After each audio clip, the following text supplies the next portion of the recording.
It was protocol that, when initiating first contact with a new sentient species, an ambassador from each species with representation in the Galactic Coalition, GC, as humans dubbed it, must be present. Both the GC and humanity vividly recalled their inaugural encounter. When the alien races arrived with a formidable armada, humanity feared an invasion. To their astonishment, the aliens transmitted a frantic plea, begging to be spared from humanity's nuclear and fusion weaponry, imploring for peaceful diplomacy instead. This reference to humanity's simulations, which the aliens mistook for depictions of real capability, sparked uproarious amusement across the planet. Even now, humans delight in revisiting the incident on visualizers occasionally. However, that was in the past. Presently, humanity held merely one among many seats in the GC. Though they retained their reputation as one of the most perilous and unpredictable species, both culturally and biologically, this translated mainly into higher insurance premiums for ships with human crews rather than the panicked reactions of yore. Typically, the advantages of human strength, resilience, and innovation far outweighed this added cost. However, it still made the necessity of a human ambassador on first contact missions a matter of debate. The intent of first contact missions was to represent all the species in the GC, but it was also to show that the GC wasn't a threat, it was an open hand of invitation. Putting a human on the first contact shuttle was like putting a gun in that hand.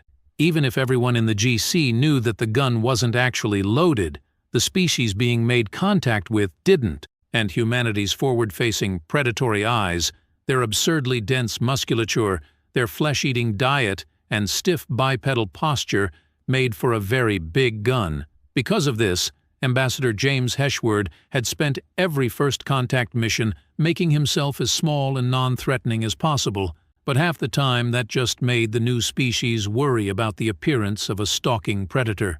It had reached the point where the most proven effective way to assure the new species that humanity and the GC wasn't a threat to them was for James to wait on the ship until the other ambassadors had done all the work, then introduce the human ambassador from a safe distance.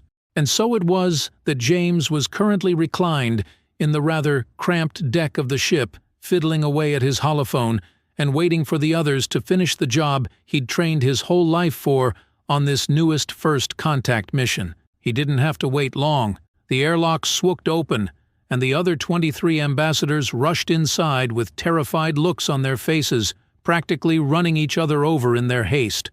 "Why weren't we warned of this? How did we even discover this species?"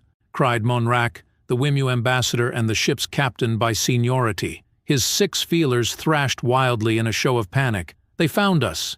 They sent an ETA wave transmission that told us where to find their world and requested first contact." "That's it. No visual data," shouted back Minnick with 12 wide eyes. "This was a mistake," despaired Mila, her watery form slowly sinking further into her bulky atmospheric regulator.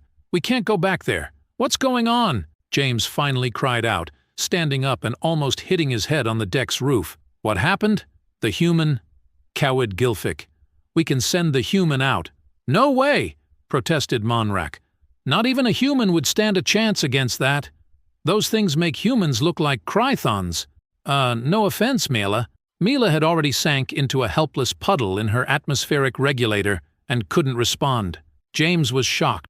All humans knew that they were the equivalent of space orcs to other species, and Monrak has just claimed that this new species made them look like a semi-rigid water-based organism. If humans were space orcs, what must this new species be? James swallowed a lump that had formed in his throat. Surely Monrak had to be exaggerating, and yet the other ambassadors were nodding in agreement. "What do they look like?" James asked, morbid curiosity taking hold. Minnick handed him a visualizer. "Leave it to the 12-eyed synaptori to capture visual data, even as they were fleeing in panic." James braced himself to see something straight out of ancient Lovecraftian mythos, but when the visualizer turned on, his lips twitched into a smile he simply couldn't hold back. "Oh, I'm going out there," he declared. "Human, did my translator identify excitement in your voice?" Monrak gaped. "Don't worry, I'll be right back," James waved back, still beaming. What Monrak had said about him not standing a chance against the species he saw on the visualizer was true. but there was no way he was going home without meeting it in person. It was a short walk from the landing pad to the enormous conference tent that had been set up for the first contact. When James walked in, he tilted his head back to look up at the species and fully take it in, the smile still on his face. Oh, this one's new, and he isn't immediately running and screaming like the rest of them. That's a relief, but he's barely any larger than them. Are we sure this isn't just how their species exhibits fear? James spoke up. Apologies on my companion's behalf. They scare quite easily. You must admit, though, that you are quite a terrifying sight for ones of such smaller size, and without the teeth, claws, and spikes you display. There. See? He's just as scared, if a bit braver. Oh, not at all, James corrected, still beaming at the sight before him. I wouldn't have missed this meeting for the world, and yet you lack all the features you just attributed to us. So, why is it you're not afraid? Does your species lack fear? No, we have it, James answered. But you actually bear a striking resemblance to a creature that humans, my species, tell fantastic stories of. Really? And what do you call these creatures in your stories? James couldn't help, but let out an abrupt laugh at his remarkable position. Everyone back on Earth was going to lose it when this species got formally introduced at the GC. You look an awful lot like what we call dragons. The first contact mission was a success, to the disbelief of all 23 other ambassadors. At their formal introduction, it was unanimously decided that humans would be the ones to act as guides to show these new dragons the ropes of the GC and interacting with frailer races and their fears. Even the human representative had voted for themselves, much to all the others' dismay. None of them could fathom how humanity could possibly be so excited to interact with a species that made even them seem frail. But, needless to say, it was never again questioned the necessity of a human ambassador. Do you really just sit in here practically the whole time while the others go out and do the actual introductions? Asked Malagindar, the newest ambassador to join the Galactic Coalition's first contact team. Yep, answered human ambassador James Heshward. Last time was the exception. Last time, it had been first contact with Malagindar's species, who bore a remarkable resemblance to Earth mythology dragons, and as such, only the human had dared get anywhere near them. The official name for their species, much like the one of the ambassador James was speaking with, was a lengthy and hard-to-pronounce one, Juros foliatin val, so it came as no surprise that when the humans simply refused to call them anything but dragons, the nickname stuck. Before the dragons, the humans and their homeworld that was harsh enough to give rise to such a species were both considered anomalies. Now that there was another like them, to surpass them even, such civilizations needed to be categorized, and so it was that the space orcs and space dragons were both labeled Doomworlders. That's ridiculous, protested Mala, as James called her. The whole point is showing new species. We aren't a threat. How are we going to do that if we're hiding like predators in ambush?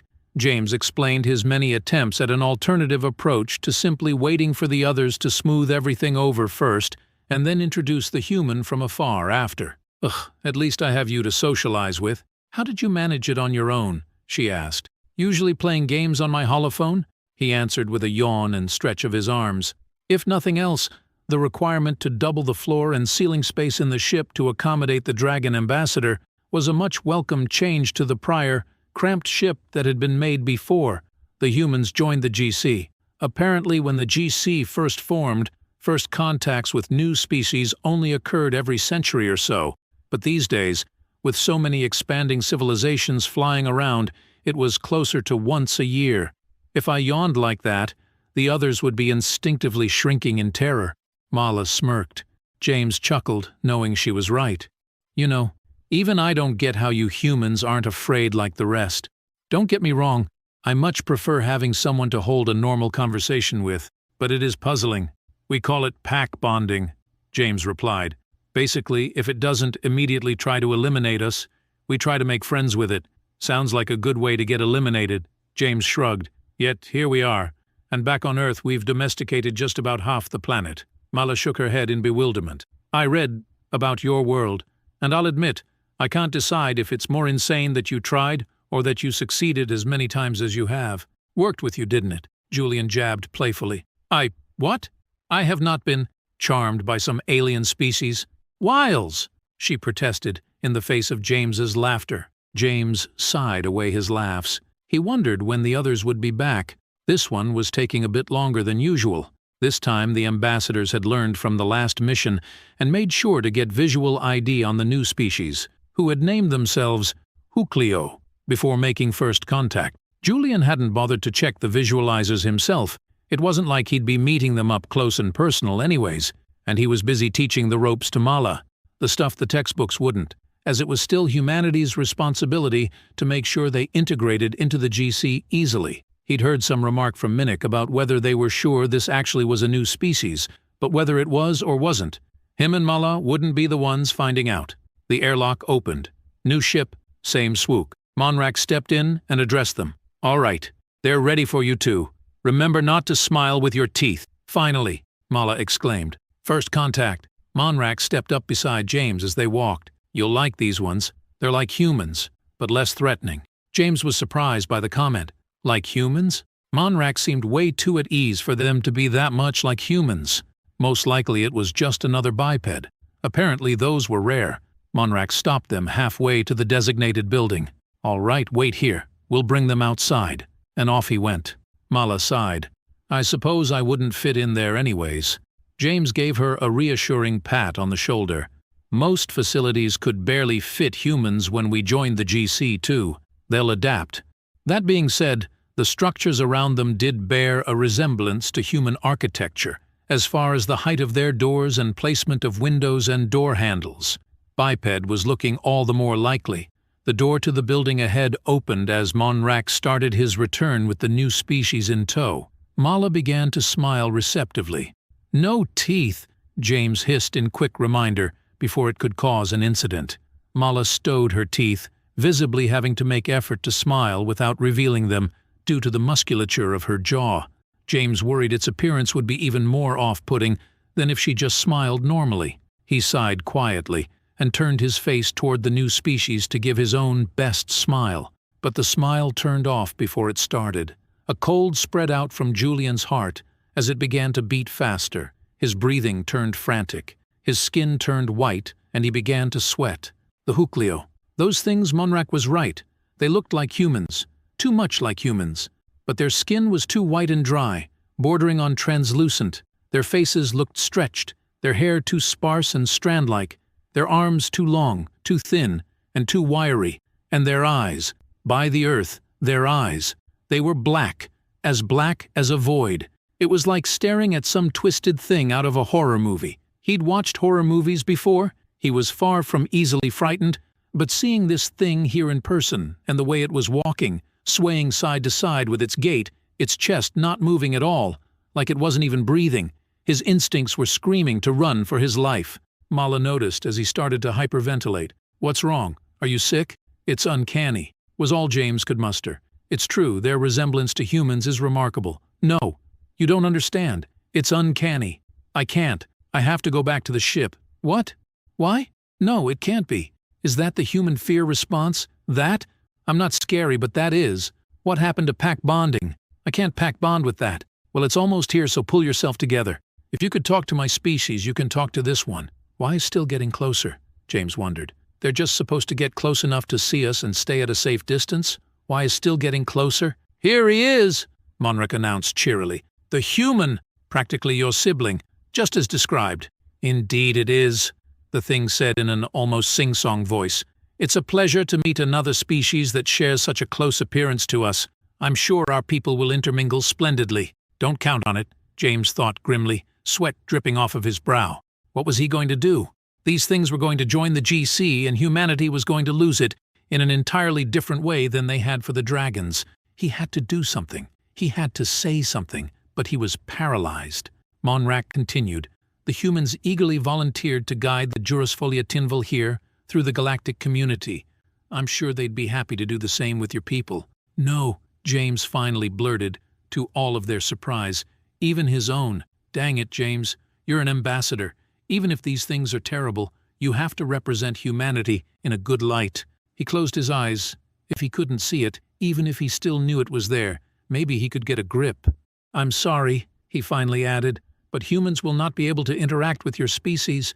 Monrak finally seemed to notice James's condition, and although he'd never seen a scared human before, he recognized what fear looked like, and if a human was scared, he took a precautionary step back. James had to explain his behavior. He knew he had to. He just had to hope they would all understand. It's nothing against you. It's a human instinct. It's the only thing that all humans fear. Something like that exists, Monrak blurted. Yes, James continued, and it's things that look very close to us, but is not us. We call them uncanny. Oh, thank Jantu, came the sing-songy voice, eliciting a what from all three diplomats. James even hazarded opening one eye again to ensure it was the new species talking. It was. To be mercifully honest, it continued, you look unbearably ugly. I've been holding my lunch ever since I got a good look at you, and I was dreading to think we'd have to interact with your kind on a regular basis. I didn't think I could say anything without causing an incident. James was just dumbstruck enough that his heart started to slow down to a reasonable rate. You think I'm ugly? Yes. Please. Will it make no insult if I look away? No. By all means. Please look away. The Hookleo turned away and shielded its eyes. Ah, at last. The both of them started to breathe easier. It seemed its lack of visible breath before had been due to it being just as racked as James had been. It seems we will have a mutual understanding, James gave with a half-nervous laugh. It does. I will refrain from shaking your hand as I dread what your visibly oily skin must feel like. No hard feelings here. Your fingers are way too long for my liking. The grateful exchange of insults in the successful mission of First Contact would go down in the history books as yet another unbelievable instance of human interaction. Mutually appreciated aversion, it was deemed, with the uncanny valley and the small uglies being cited as both sides' reason for it. And while many in the GC couldn't understand why two species so close in appearance would avoid each other, they could accept it, though James's life was certainly going to be just a bit more challenging from now on. Maybe one day he'd get used to the Hookleo ambassador's appearance, but until then, it certainly would be an interesting next few First Contact missions. Was there really a necessity of a human ambassador on First Contact missions? This was the question that members of the galactic community had once asked. With the success of the First Contact mission to the Juros Foliatin Val, this question had been answered in the affirmative. Were it not for the presence of a human, none of the other 23 ambassadors would have had success in introducing the GC to the species nicknamed dragons. Humans were necessary because they were fearless, or so the GC had thought. It was the very next mission where the human ambassador encountered the Hookleo, a race uncannily similar to theirs, and proved humans were capable of fear. That fear, and the shared but different aversion the Hookleo had toward them, was once again raising the question, as their inability to look in each other's general direction and share a workspace was posing new challenges to displaying the GC as a unified and accepting organization. If this next First Contact mission didn't go smoothly, it could very well be Human Ambassador James Heshward's job on the line. Even with the Hookleo aboard, and having to wait out 2/3 of each mission, James loved his job and considered many of the other ambassadors his friends, especially Mala, the Dragon Ambassador and fellow Doomworlder. If powering through his instincts and showing not a shred of disquiet toward the Hookleo was what it would take to keep his job, by the Earth he'd do it. This next species made the 27th. By now, the dragons and the Hookleo were both well integrated into the GC, and Mala was a startling natural at appearing less threatening once she'd had the practice, honing a technique of moving with a soft grace, an equally soft touch of her filed dull claws, and perfecting her toothless smile. James was as rigid as ever, courtesy of being a biped, but at least he had the same smile. The ship touched down in the dense forest of this newest species world. The trees rivaled the sequoia redwoods back on Earth, but these ones covered the whole planet, according to the visualizers. This one wasn't a doom world, but it had been close. Apparently this planet had some nasty storms, and more than one predator. But all that meant was that James and Mala would be staying behind, so as not to remind the natives of those predators. The species that they were making first contact with were another rare case that had managed to send the GC a message first, naming themselves Voodoo. It also included depictions of them. They looked almost like teddy bears, small, thick black fur, no visible natural weapons, with the biggest difference of eyes on the sides of their head, like a periscope, all the telltale signs of a non-predator species that would flee in terror at the sight of James and Mala. As the ambassadors filed off the ship, the semi-rigid water species ambassador named Mila led the way, having been promoted by seniority when Monrak retired.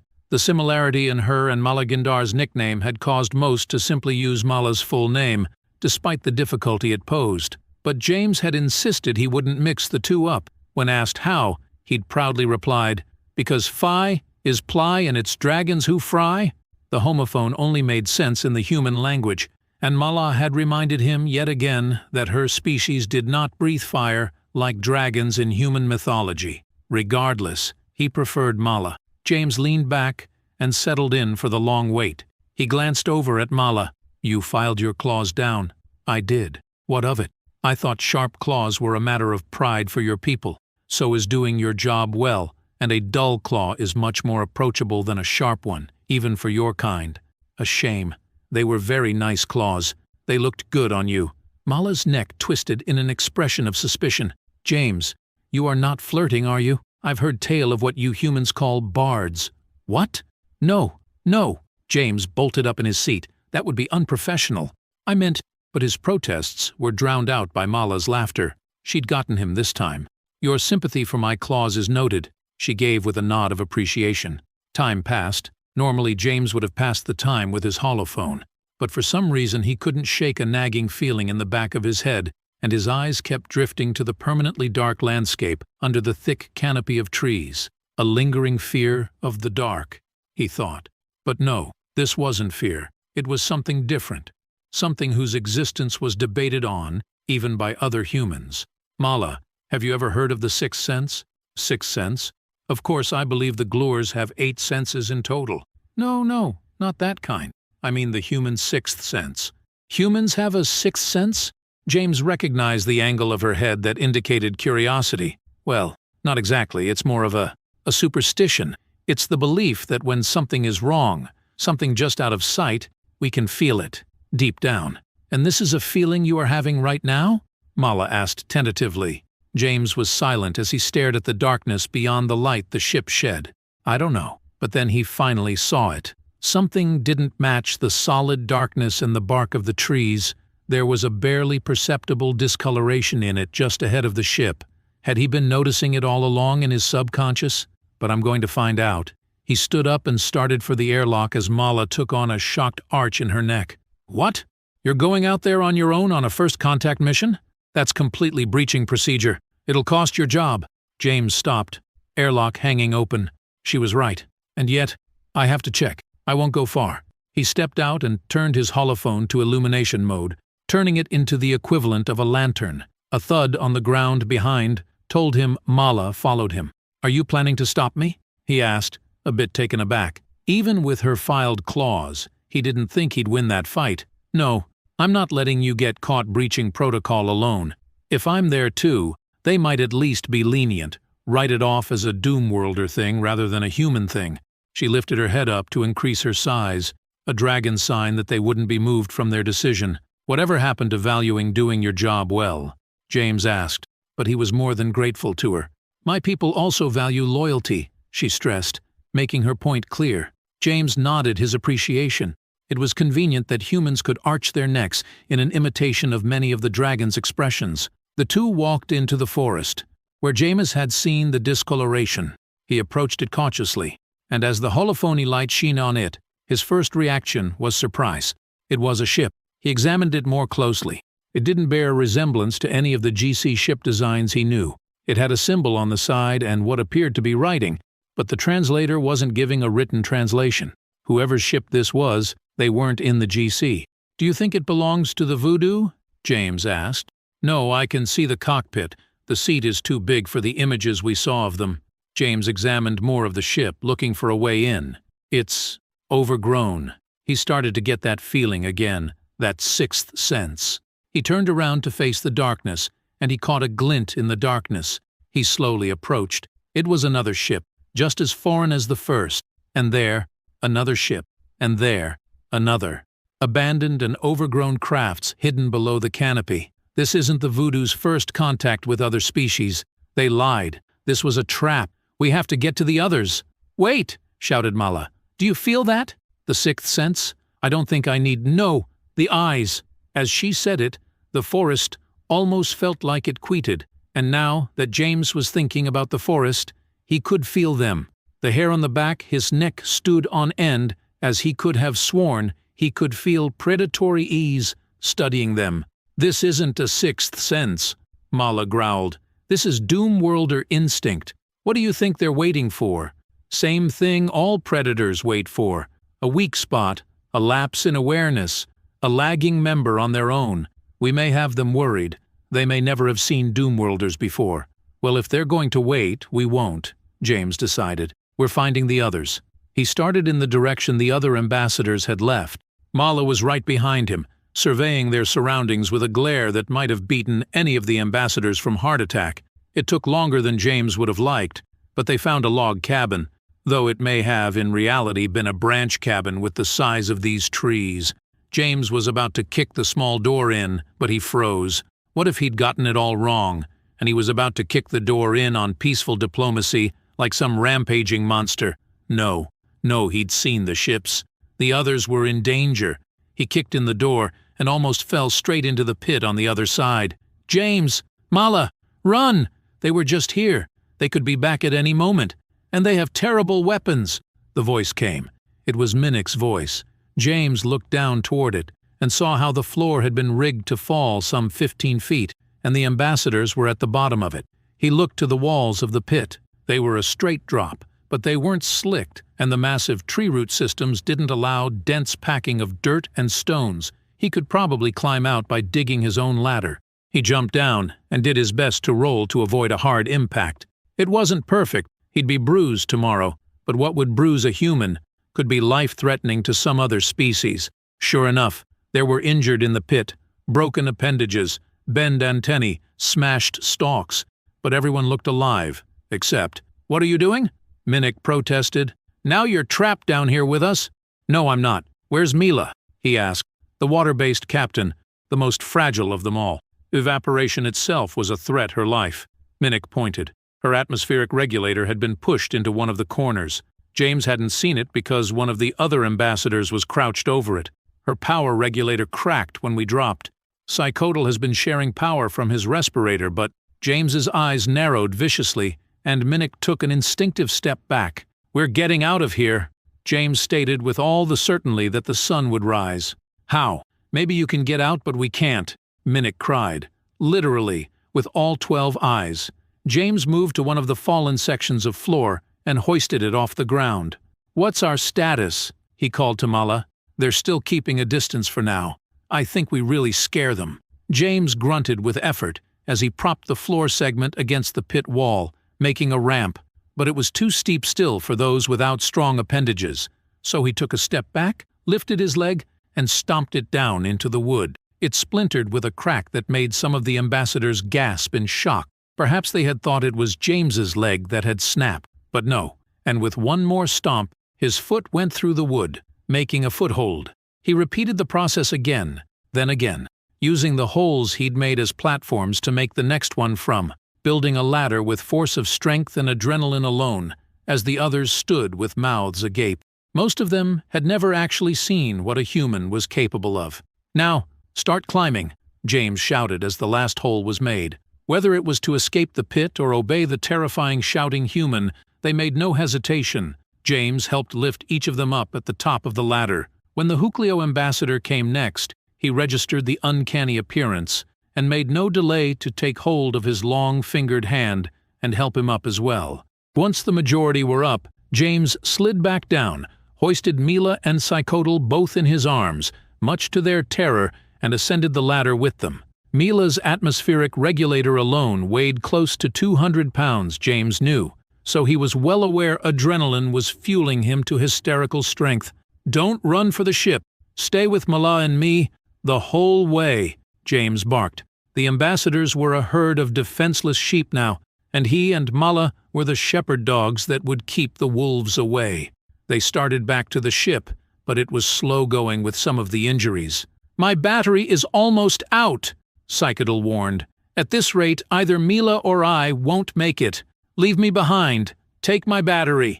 "No!" James barked again. "Nobody is getting left behind, and nobody is running out of battery." Once again he hoisted the two of them, but this time he deposited them on Mala's back. "What are you doing? I am not a pack animal," she protested in surprise. James grunted. "Of course not. Only the noblest of dragons in myth carried others on their back, and that's what you're gonna have to do to get these two to the ship in time."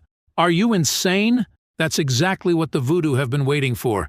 If I leave, they'll see it as a weakened pack and attack." "Good." Mala's eyes widened, a rare expression of fear. "You have gone insane?" "No," James disagreed. "I'm furious." Mala tried to say something in response, but she couldn't find any words. Looking him once up and down, seeing the tight fists James's hands made, as dense as any club, she nodded. "All right," and she ran for the ship, calling out behind her, "I'm still not one of your mythical human dragons."